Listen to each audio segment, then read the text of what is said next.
사람마다, 모든 사람마다 자기가 목숨같이 여기는 것들이 있는 것 같아요. 상대적이죠. 나에게는 이것이 목숨같이 여겨지는데 다른 사람이 보기에는 너무 하찮은 거. 어떻게 저기다 저 사람이 목숨을 걸지? 이해가 안 되는 것들이 있어요. 근데 그 사람은 누가 뭐래도 정말 목숨 걸고 그거를 소중하게 여기는 거죠. 가치는 내가 부여하는 거죠. 내가 그것에 가치를 부여할 때 그 사람에게는, 그 자신에게는 그것이 목숨과 같아지는 것이 있어요. 예를 들어서 그 프라모델이라는 것이 있거든요. 프라모델 아세요? 플라스틱으로 만들어진 그 인형, 그죠? 예를 들어서 그 일본의 이제 건담 같은 거, 그런 프라모델을 조립을 하는 사람들이 있어요. 이게 아무것도 아닌 것 같은데 이만한 그 장난감 인형이죠. 이걸 조립하는데 이거 하나에 몇십만 원짜리가 있어요. 몇백만 원짜리, 몇천만 원짜리가 있어요. 그러니까 그 프라모델이라고 하는 그 장난감을 조립하는데 자기 뭐 월급 받으면 거기다가 막 쏟아붓는 사람들이 있어요.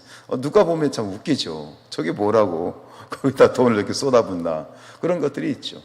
또 예를 들어서 등산 좋아하시는 분들이요, 그냥 이런 우리가 건강 삼아서 등산하는 정도가 아니라 저기 에베레스트 산맥 같은 데 있잖아요.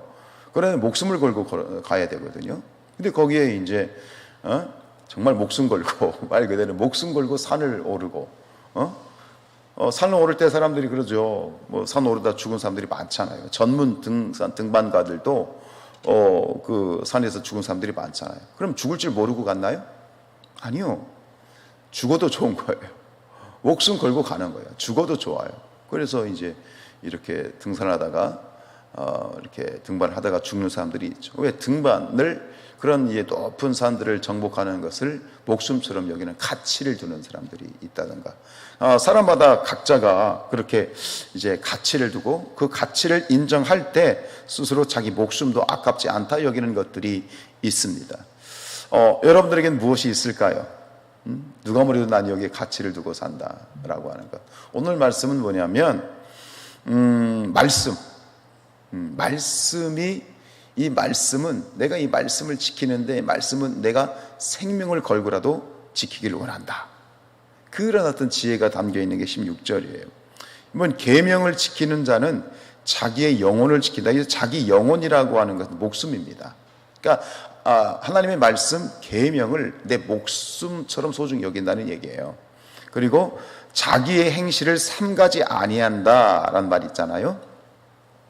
자기의 행실을 삼가지 아니하는 자는 죽는다 그랬는데, 이 공동번역에서는 이것을 자기의 행실을 삼가지 않는다라는 것을 말씀을 허술히 여긴다라고 번역하고 있어요. 그러니까 말씀을 허술히 여기는 자는 뭐 할 것이다? 죽는다. 이렇게 뭐냐면 이것이 오직 진리로 선포되는 것이기도 하지만 내 스스로가 그렇게 가치를 부여하는 거예요. 그렇게 여기는 거죠. 여러분, 그리스도인이란 바로 이런 사람이에요. 하나님의 말씀을 생명과 같이 여기는 사람. 아멘이에요? 이게 그리스도인이에요. 그리스도인이 그렇게도 돼야 되는 게 맞는 것 같고요. 하나님의 말씀을 지키느냐 그렇지 아니하냐, 이것은 생명이 달린 문제다. 말씀을 소홀히 여기는 자는 죽게 된다라는 경고, 즉 우리의 죽고 사는 것이 무엇에 달려있다? 말씀에 달려있다. 말씀에 달려있다. 이렇게 이제 가치를 인정하는 거죠. 여러분도 정말 그렇게 여기시나요? 말씀을 지키는 것이 나의 생명이고, 말씀을 지키기 위해서는 내가 내 생명도 내가 드릴 수 있다, 생명같이 여길 수 있다. 정말 그렇게 생각하십니까? 말씀이 그런 가치가 있나요? 그렇게 되기를 축복하고요. 근데 이 말씀을 우리가 설교를 듣죠. 말씀을 우리가 읽고, 이제 성경 말씀을 우리가 읽고, 말씀 앞에 우리가 서 있는데, 그런데 이 말씀을 그렇게 여기는 분들이 있어요. 우리 뭐 성산교회는 그런 분들은 없으시겠죠. 저기 브라질에 있는 성산교회가 문제지, 그지? 말씀을 그냥 좋은 말씀, 유익한 말씀. 그래서 이제 설교를 듣고 이렇게 나갈 때 어떤 분들 그래요. 오늘 말씀 잘 들었습니다. 좋은 말씀 들었습니다. 그게 무슨 얘기냐면 말씀을 교양 강좌로 생각하는 거예요. 설교를. 유익한 좋은 말씀. TV에 나오는 어떤 교양 강좌, 이제 인문학 강좌. 인문학이나 교양 강좌 차원으로 이 말씀을 대하는 분들이 있어요. 여러분 그런 분들 안 계시죠? 물론 말씀이 좋죠. 내 삶에 유익이 있고 내 삶에 어떤 좋은 유익한 말씀, 유익한 그런 정보가 될 수 있지만 그렇게 생각하면 안 돼요. 절대로. 혹시 그런 분들 있으면 깨우쳐 주셔야 돼요. 하나님의 말씀이나 설교는 교양 강좌가 아니에요. 인문학 강좌가 아니에요. 혹은 반대로 또 이렇게 생각한 분들이 있어요. 하나님의 말씀을 어떤 그 법조항처럼 생각하는 분들. 그래서 이 말씀을 지키지 않으면 벌을 받고, 나의 자유를 속박하는 그런 어떤 삶을 속박하는 그런 법조항, 법규 정도로만 생각하는 또 분들이 있어요. 그러다 보니까 우리가 흔히 그러죠. 누가 일장 연설을 하면 장황하게 연설을 하면 뭐라고 얘기해요? 뭐 하지 말아라? 설교하지 말라 그러잖아요. 야, 나한테 설교하지 마 이러잖아요. 그러니까 내 삶을 속박하고 나를 억압하는 어떤 법조항이나 규례 정도로 이 말씀을 생각하는 분들이 있어요. 아니란 말입니다. 오늘 자문을 통해서 솔로몬이 우리에게 주는 교훈과 그리고 중요한 진리는 뭐냐면 말씀은 생명이다. 아멘이에요? 지금 이렇게 그러니까 그런 가치를 둬야 되고 말씀은 그러한 가치가 있다라고 하는 거예요. 말씀은 생명이다. 말씀은 생명이다. 이 우리 신앙의 고백이에요. 말씀은 생명이다. 그래서 말씀 가지고 장난치면 안 돼요. 조심해야 돼요. 여러분, 예수님은 어떤 분이세요? 예수님은 말씀이 육신이 되어 오신 분이죠. 그죠? 그 성육신이 그 말이잖아요. 그러니까 결국은 예수님은 말씀이죠. 자, 그러면 예수님은 뭐예요? 스스로 말씀하시길 나는 길이요, 진리요, 생명이라고 그랬죠. 그럼 어떤 공식이 성립이 되면 말씀이 곧 하나님의 말씀이 길이고 진리고 생명이 되는 거예요. 말씀은 생명이에요. 생명처럼 그렇게 말씀을 대하는 우리가 될 수 있길 축복합니다. 그런 가치를 부여할 수 있어요. 말씀드린 가치는 내가 인정하는 거예요. 내가 부여하는 거란 말입니다. 말씀을 내가 그리스도인들 그렇게 여기지 않으면 안 되는 거예요. 그렇게 여기면 그렇게 되는 것이고요. 그게 바로 믿음이라고 하는 거예요. 말씀은 생명입니다. 믿고 여기고 그렇게 사는 것이지요. 디모데후서 3장 15절 말씀에 사도 바울은 이렇게 얘기합니다. 또 어려서부터 성경을 알았나니 성경은 능히 너로 하여금 그리스도 예수 안에 있는 믿음으로 말미암아 구원에 이르는 지혜가 있느니라. 말씀은 구원에 이르는 지혜, 구원에 이른다는 게 뭐예요? 생명이에요. 아멘입니까? 히브리서 4장 12절 말씀, 하나님 말씀은 살아있고 활력이 있어 좌우의 날선 어떤 건보다 예리해서 우리의 혼과 영과 관절과 골수를 찔러 쪼갠. 이것도 마찬가지예요. 여러분, 성경에서 가장 그 절수가 많은 그런 성경이 어디죠? 혹시 기억나세요? 절수가 가장 많은 그러한 성경. 시편 몇 편? 119편이죠. 예.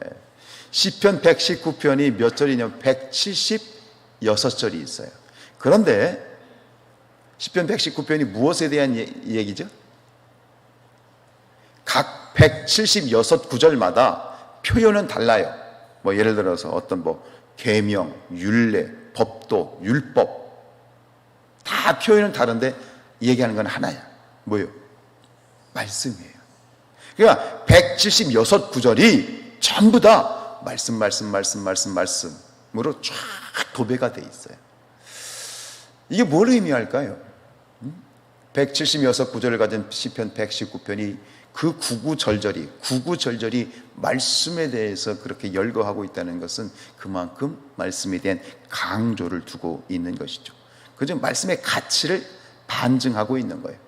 그 중에 대표적으로 우리가 아는 말씀 시편 119편 105절 말씀은 주의 말씀은 내 발에 등이고 내 길에 빛이다. 주의 말씀은 내 길에 등이고 내 발에 등이고 내 길에 빛이다. 여러분 어떤 캄캄한 길을 가는데 거기에 빛은 무엇과 같습니까? 생명입니다. 그래서 저는 결국 그렇게 생각해요. 요 시편 119편 176절에서 얘기하는 모든 표현은 조금씩 다르지만 결국 거기서 얘기하는 것은 뭐냐? 말씀은 생명이다 라고 하는 것을 얘기한다고 저는 생각해요. 오늘 잠언서 이 말씀도 마찬가지고요. 여러분 우리 그리스도인 신앙이라고 하는 것은 말씀을 목숨으로 소중히 여기고 말씀을 그렇게 지켜나가는 것, 말씀을 지켜나가는 것. 그렇게 사는 사람들이 있잖아요. 지금 정말 누굽니까? 저 북한에 있는 성도들이요. 이런 북한에 있는 성도들이 이 성경을, 북한에 있는 성경 반입이 엄청난 죄잖아요. 그러니까 그 반입이 안 되니까 성도들이 어떻게 해요? 필사를 하는 거예요. 그 성경 말씀을 가지고 싶어서 필사를 하는 거예요. 쪽 성경을 가지고 있는 거예요. 그래서 그 눈물로 쓴 그 성경 여러분들 보신 분들 계세요? 인터넷 찾아보면 나와요. 그거를 들킬까 봐 입을 뒤집어 쓰고 후레쉬 비춰가지고든 보고 그걸 몰래 막 숨겨놨다가 또 꺼내서 보고 그리고 성경 말씀을 읽고 그 성경에 손으로 필사한 성경 그 쪽지와 같은 성경에 눈물 자국이 배어있는 그 성경. 그게 북한에 있는 지금 성도들 지금 현실이 그래요. 목숨처럼 말씀을. 그들에게는 성경 말씀이 목숨이에요. 정말 들키면 죽는 겁니다. 철사로 코를 뚫어가지고 끌려가가지고 말이죠. 그게 죽습니다. 그게 뭐 좋은 건 아니지만 우리가 말씀을 목숨처럼 간직하고 말씀을 지키는 것, 말씀에 생명과 같은 의미를 부여하고 그렇게 살아가는 정말 그런 우리 믿음과 신앙이 되었으면 좋겠습니다. 이 새벽에도 깨어서 늘 말씀 앞에 또 하나님 앞에 서 있는 분들에게 이 말씀의 가치가 정말 목숨보다 귀한 가치로 여겨지고 또 그렇게 살아가고 또 모든 이들에게 그렇게 또 보여지는 간증이 되어지는 그런 삶이 될 수 있기를 주님의 이름으로 축복합니다.